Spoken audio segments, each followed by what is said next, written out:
This video continues from the previous. Okay, so rhythm. When you repeat elements, the intervals between those repetitions can create a sense of rhythm. Visual music. Okay, so when we start looking at our elements, when we begin to repeat our elements, like for instance, columns on the outside of a building, well, there's different ways we can arrange them to create a rhythm between them. And so, broadly speaking, there are 5 different types of visual rhythm.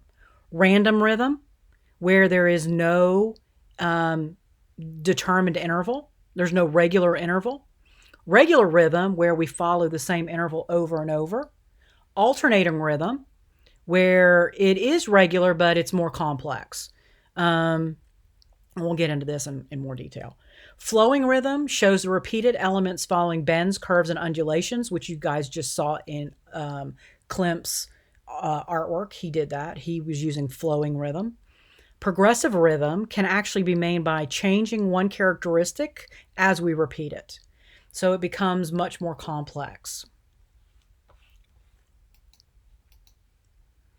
Here is rhythm by transition, meaning from one space to the next. Rhythm by gradation, right? So gradation is when we move across the space. Rhythm by repetition. And then rhythm by radiation. And all kinds of things that you can do to create these patterns. It's just endless. And so here's a hotel that shows repetition, right? The elements are repeating. If you look at the vertical elements, they're repeating. If you look at the horizontal elements, they're repeating, but they're not identical. They're changing in their length for the horizontal ones and their height for the vertical ones. And so so it says it's the meeting point of waves and coast, wind and pine trees, ideas and people, various music rhythms, and audition. How awesome is that? I mean, that's when we are talking, that essentially sums up a lot of the things we've been talking about abstraction, about inspiration through nature, and about the application of principles and elements of design. And so they here have used that as their basis to create this visually stunning hotel. Okay, and last but not least, unity. Unity, it has to exist in your design. It's not something you cannot use unless the goal is to be ununified. But then, in a way, you're still using unity by subtracting it rather than adding it. Okay? So, in order to get your design to feel cohesive, you want to apply, and we've talked about this with design style, you want to apply a unified design style. You'll know that you have achieved it when all aspects of the design complement one another rather than compete for attention. It serves to reinforce the relationship between the design elements and relates them to the key theme being expressed in your work. Unity is the end result when all of the design principles have been correctly applied to the design elements. Achieving unity in your composition will only result from practicing, knowing, and selecting the right visual elements and using the best principles of design to relate to them. That is why you're going to hear me say, practice, practice, practice. Not just saying it to say it. I'm saying it because it's true. Okay, so in the artwork on the left, shape is the unifying element. They're all circles.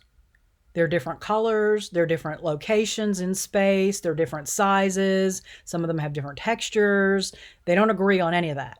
What they all agree on and what unifies them is that they're all circles. Well, it's also identified by style, right? The overall style is that overall theme to the work that we've talked about. And then just some more examples over here on the right.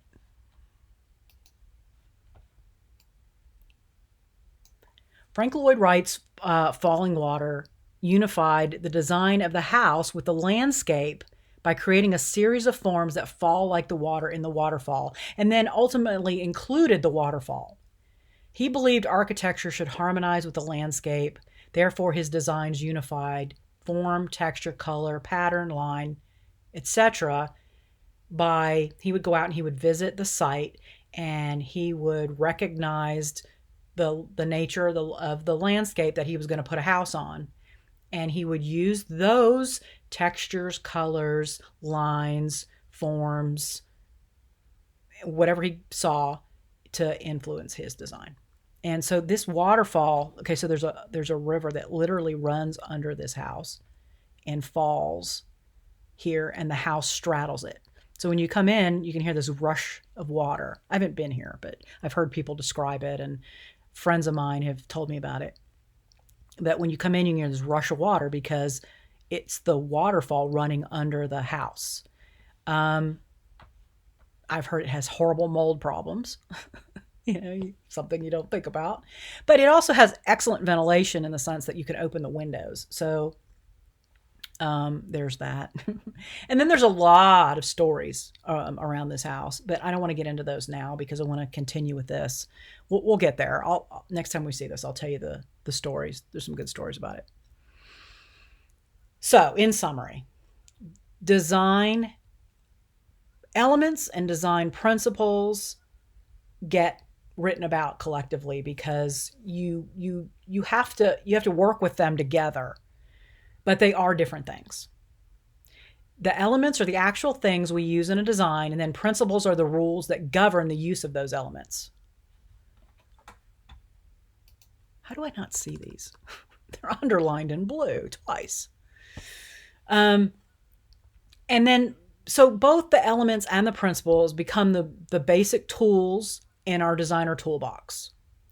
And they work the same whether you are putting together a presentation to submit to a client, whether you are designing a residence, whether you are designing a carpet. You're going to use these. They're going to apply to all and everything that you design. Our job is to communicate visually. Elements and principles are the means through which we communicate. Therefore, it is very important for us to understand those means. I truly hope that has been conveyed to you all. And the reason if I feels like I've been overdoing it, it's because I often feel, or I see students in upper level classes who didn't take us seriously and didn't learn this, and they struggle, and a lot of them don't make it. If you don't learn this, you won't make it. Your grading, the grading is going to have principles and elements in it. You're going to be graded for that. And if you're not applying these effectively and better over time, you're not going to get those points. And so I want to emphasize very strongly now, this is a make or break for designers. Either you get this and you can make a career doing this, or you don't and you won't. And so that's why we present it first, and that's why we talk about how important it is, because it is the essence. It is design. You can't do design without speaking the language of design.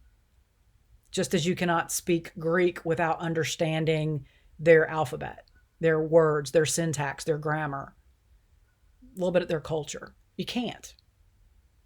And if you try, nothing, all that'll come out is gibberish. And the same here. If you try to create architecture without the principles and elements of design, you're going to draw gibberish. You are a designer. Everything you do should look like it. Everything. Including your notebooks. Everything. The way you dress.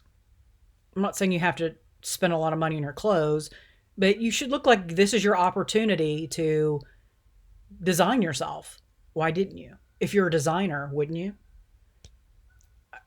I mean, I'm trying to think of things I don't design. I design everything. I'm sitting at a table at a restaurant, pre-pandemic, of course, and I'm arranging the things on the table, stacking them. And my friends are like, what are you doing? Oh, yeah, right, architect. Okay, so I'm going to show you a functional tool. You will have access to this. Losing my slidey bar here. Okay, there we go. A functional tool that will help you in the beginning. And yes, I get it. This is something new and it can be frustrating. However, this works. Okay. So in each box on this chart, you're going to see an example of how to apply each element using each of the principles of design. Okay. And then each one of these explanations talks about the first one, the lines are balanced. The second one, the lines have a movement applied, patterns applied to the line, contrast is applied to the line. I want to be clear, you can combine and get more complex designs. This is just very basic to show you if I'm stuck and I want to see an example of what rhythm in value looks like. I just find rhythm on my chart here, come down to value over here. There's value. And I have an example. There is rhythm and value. If I'm stuck on pattern and form, here I go. Okay. So that's what this is meant to do. It's meant to give you an example of the principles applied to the elements. Now, I've created this chart and I have given this to you. And this is how this works. It's a planning document that you can use in two different ways. It can be used to assess existing work or style in order to understand how the elements and principles have been applied. Meaning you can take this, go sit in front of any piece of art or house or architecture and fill it out based on what you observe. You want to be very detailed and you want to use adjectives, because if you don't and you use words like if it says point and you say dots, that's meaningless. You've got to be very, very specific. Secondly, it can be used as a planning tool completed prior to starting work on a new project to help guide you in making choices about which colors to pick, how to apply rhythm to the positive space, which textures to select, and so forth and so on. You should complete the chart first. Yes, you're going to spend time doing it, but that time is invested because it will reduce the amount of time spent overall on the project, because you will have a guide for what you should do, so you don't have to try a whole bunch of things and then rule them out. This will save you time, way more time than it takes to do it. And I'm going to give you an example here. Okay, so we're going to analyze the urban art style here by looking at existing work and describing what we see using a lot of very specific adjectives that will allow us to communicate that style in future work. In the beginning, it's good to work in existing styles to learn what they are and to also make it easier for yourself, because you can find examples for it. As time goes by and you get stronger with using them, you'll be able to create your own style. So take a minute and look at this image. How would you describe it using very specific adjectives? What about these? What about these collectively? What do you see? What is the line? What is the color? What is the balance? What are each one of these? How are they applied? What makes them a style? And so here we go. Filled out the chart. Artistic style, urban art. Point. Mostly dots that are energetic, organically flowing, colorful, excited, connected, unifying. See, I didn't just say dots because that wasn't enough. Okay. And so I did that for every single one of these. Now I'm going to go out and okay, so I have a client who's renovating a building and they're turning it into a house. We're renovating a house and it's actually an old building and it's brick, and we want to use urban art. That's the style we're going to use for this renovation. I now know what I'm going to do. Now, I've restricted what I'm going to do in a way that is going to allow me to make good choices. I'm not going to use things that don't fit on this chart. Shapes, for instance. I'm going to use organic, botanical, alive, in motion, tribal, and cultural type shapes. I'm not, right? You see how I'm now giving myself my guidelines to make it easier for me to start making choices. I don't have a million things to choose from. These are the resources I used. I'm going to end this here, and I will see you guys in the next video.